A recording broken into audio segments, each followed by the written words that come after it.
చావు అనగానే మీరు ఎప్పుడైనా ఏడుస్తారా ఎవరైనా చనిపోయినప్పుడు? యాక్చువల్లీ నేను ఏడవను ఇప్పుడు. ఎందుకంటే నాకు మెయిన్ పాయింట్ ఏంటంటే అసలు చావు అనే దాని గురించి మాట్లాడాలంటే ఫస్ట్ బతుకు అనేది ఏంటి అంటే మనం బతికున్నాం అని మనం ఎందుకు అనుకుంటాం అంటే మనం ఒక కాన్షియస్నెస్ ఉంది, మనం పొద్దున్న తింటాం, లేకపోతే ఊపిరి పీలుస్తాం, లేకపోతే ఏదో అవుతుంది మన లైఫ్లో అనేది ఒక ప్రాసెస్ ఆఫ్ బీయింగ్ అలైవ్ అనేది ఒక పాయింట్ ఉంటుంది. నాకు అన్నిటికన్నా ఫ్యాసినేటింగ్ థింగ్ ఏంటంటే ఇక్కడ 2 పాయింట్స్. ఇక్కడ ఒకటి, టు కోట్, మన శరీరం బతుకుంటుందా లేకపోతే సోల్ అని అనుకుందాం. సోల్ అనేది చాలా వేగ్ వర్డ్, అది I'm not very sure anybody knows the meaning. నా కళ్ళు, నా ముక్కు, నా పెదాలు, లేకపోతే నా చేతులు, నా కాళ్ళు, అంటే మనం దాన్ని సెపరేట్గా చెప్తున్నాం. అది నా చెయ్యి మీరు కాదు, మీరు ఇంకోటి ఏదో. అదేంటి? అదొక ఆలోచనల సమూహం, లేకపోతే ఒక ఫీలింగ్స్, ఒక భావాల సమూహం మీ మైండ్లోనే ఎక్కడో ఉంటుంది. దానికి అటాచ్ అయ్యి ఉన్నది ఒక బాడీ ఉంటుంది. ఇప్పుడు మనం తిండి తినేది మన అవయవాల కోసం. మనకి బ్లడ్ ఫ్లో ఉండాలా, ఇది ఉండాలా, ఏదో రకరకాల లంగ్స్ లాంటివి ఉంటాయి బాడీలో, వాటి కోసం తిండి తింటాం, లేకపోతే ఇది చేసాం, మంచినీళ్ళు తాగుతాం, మంది వేసుకుంటాం.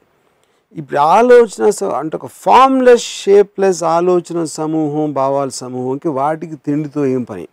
అవి కోక్ ఎందుకు తాగాలా, వాటికి అన్నం ఎందుకు తినాలనేది it is a different point. Okay, so అప్పుడు వాటికి అసలు రూపమే లేనప్పుడు వాటికి బాడీ ఎందుకు అవసరం అనేది నాకు one of the biggest questions in my life. ఎందుకంటే అవి గాలిలో ఉండొచ్చు, మనకి ఎందుకు ముక్కు, కళ్ళు, నోరు ఎందుకు కావాలి అనేది ఒక పాయింట్. ఇది నేను చాలామంది డాక్టర్స్ని కూడా అడిగాను, they can't answer this question. So what precisely is your question? My precise question is నేను ఎవరిని? నేను నా ముక్కు కాదు, నా కళ్ళు కాదు, నాకు బాడీ ఉంది, నా కాళ్ళు, చేతులు, నేను మాట్లాడుతున్నాను, నా నాలుగు కదులుతుంది, ఇలాంటివన్నీ జరుగుతున్నాయి. కానీ అన్నిటికీ నేను నా కళ్ళు, నా ముక్కు అంటున్నాను. అండ్ నా ఎవరు? ఫస్ట్ నా బాడీ కాదని నేను ప్రూవ్ చేశాను ఇప్పుడే. ఎందుకంటే నా కళ్ళు అంటున్నా, కళ్ళు నేను అంటలే. సపోజ్ నేను ఎవరిని, నా అంటే ఏంటి అనేది సింప్లిస్టిక్ డెఫినేషన్ అయితే నేను ఆలోచిస్తున్నా, నేను ఫీల్ అవుతున్నాను. ఆ ఫీలింగ్కి, ఆలోచనకి ఒక షేప్ అనేది లేదు కాబట్టి ఆ పర్టికులర్ థింగ్ నా అని మనం అనుకోవచ్చు. సో అప్పుడు అది ఆలోచనలకి చావు ఎలా ఉంటుంది, ఫీలింగ్స్కి చావు ఎలా ఉంటుంది అది తెలియదు. ఎందుకంటే అప్పుడు మనం చచ్చిపోయిన తర్వాత వాటితో మాట్లాడలేము కాబట్టి. అంటే మనం కమ్యూనికేట్ చేసేది బాడీతోటి.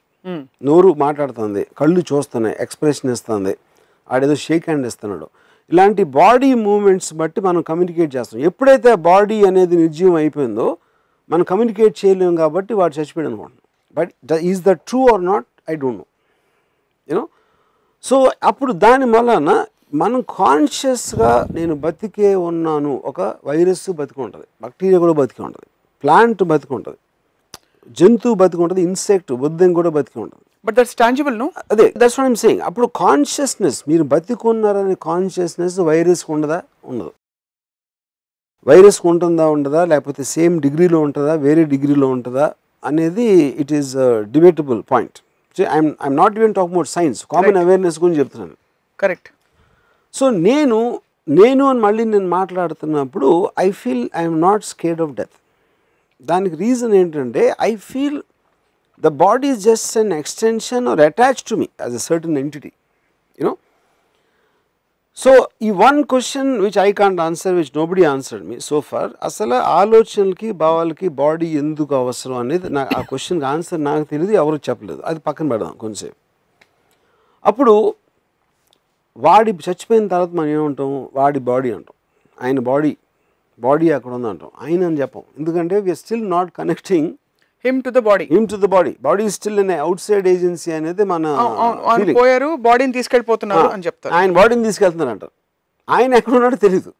ఆయన ఇంకా ఉండొచ్చు, లేకపోతే బయటకు వచ్చి ఉండొచ్చు, లేకపోతే ఏదన్నా అయ్యి ఉండొచ్చు, you know, whatever happens. So there is a clear demarcation between the body dying and you dying. So in other words, you don't have death. నాకు చావు లేదు, నా బాడీకి చావు ఉంది. సో ఆయన పోయారని ఏడుస్తూ ఆయన బాడీని తీసుకెళ్తున్నారు ఎందుకు చెప్తారు? అదే ఎందుకంటే మీకు కమ్యూనికేషన్ పోయింది. వాళ్ళు కాన్షియస్గా ఆలోచించారని కాదు, మీకు కమ్యూనికేషన్ చేయలేరు. ఎందుకంటే బాడీతోనే మీరు కమ్యూనికేట్ చేస్తారు ఎప్పుడైనా కూడా. వాడు మాట్లాడకపోతే మీరు కమ్యూనికేట్ చేయలేరు, వాడు ముట్టుకోకపోతే కమ్యూనికేట్ చేయలేరు. ఆడు మీ గురించి ఎక్స్ప్రెషన్ ఇవ్వకపోతే కమ్యూనికేట్ చేయాలి. బాడీ అనేది నిర్వీర్యం అయిపోయింది కాబట్టి you last touch, you don't have any more connection with that person unless వాడు చేసిన వర్క్, వాడు రాసిన పుస్తకం, అతని తాలూకా జ్ఞాపకాలు అవ్వచ్చు, అతని తాలూకా ఇన్ఫ్లుయెన్స్ మీ మీద అవ్వచ్చు, దాని మూలాన మీకు ఒక కంటిన్యూటీ ఉంటుంది ఆ పర్సన్ తోటి. ఇక అందుకనే మీకు థాట్స్ అనేవి ఉంటాయి కానీ the bodies keep on dying away, that's whole point you know. So ఇది అప్పుడు ఏడవటం అనేది ఉంటుంది చూడండి. ఫర్ ఎగ్జాంపుల్ మా ఫాదర్ పోయినప్పుడు నేను ఏడవలేదు, ఎందుకంటే I just wanted to remember my father as he was. మా ఫాదర్ పోయారు, ఆయన అక్కడ ఫోటో పెట్టి ఆయనకు దండేసేసి ప్రతి 13వ రోజు 10వ రోజు మాటికి గుర్తు తెచ్చుకుని ఆయన పోయారని అది అనవసరం నా ఫీలింగ్. నా ఫాదరు నాకు ఎక్స్ట్రాడినరీ ఎంజాయ్మెంట్ ఇచ్చారు, నాకు ఫ్రీడమ్ ఇచ్చారు, నేను డైరెక్టర్ అవ్వాలంటే నాకు సపోర్ట్ చేశారు, ఇలాంటి అన్నీ చేశారు కాబట్టి he contributed to me. Correct. So ఆయన ఫిజికల్ పర్సన్ కాదు నాకు తెలియదు, ఈజ్ అ థాట్. ఆయన నాకు ఇచ్చిన ఒక ఎమోషను, ఆయన ఇచ్చిన ఒక థాట్. సో ఆయన బాడీ ఉన్నా లేకపోయినా నాకు ఈజ్ ఇర్రిలవెంట్ పాయింట్ అన్నారు. సో ఆయనలో నాకు వచ్చిన కాంట్రిబ్యూషను నాలో ఒక పార్ట్ అయిపోయింది. So I believe my father is living in me now, because ఆయనలో ఉన్న బెస్ట్ థాట్స్, నాకు కంట్రిబ్యూట్ చేసిన థాట్స్ అని ఇప్పుడు నా మైండ్లో ఉన్నాయి, విచ్ మీన్స్ టెక్నికలీ ఆయన నాలో ఉన్నారు ఇప్పుడు. అలాగే మా ఫాదర్తో కాకుండా వేరే వేరే థాట్స్, ఇంకొక ఐన్ రాండ్ అవ్వచ్చు, లేకపోతే ఇంకోళ్ళు ఎవరు అవ్వచ్చు, ఏదో అవ్వచ్చు, ఆ థాట్స్ అన్ని నాలో ఉన్నాయి. They still alive, because life అనేది మీ థాట్స్ అండ్ ఫీలింగ్స్కి ఉంటుంది కానీ body is just a physical entity, as a vehicle. Yeah.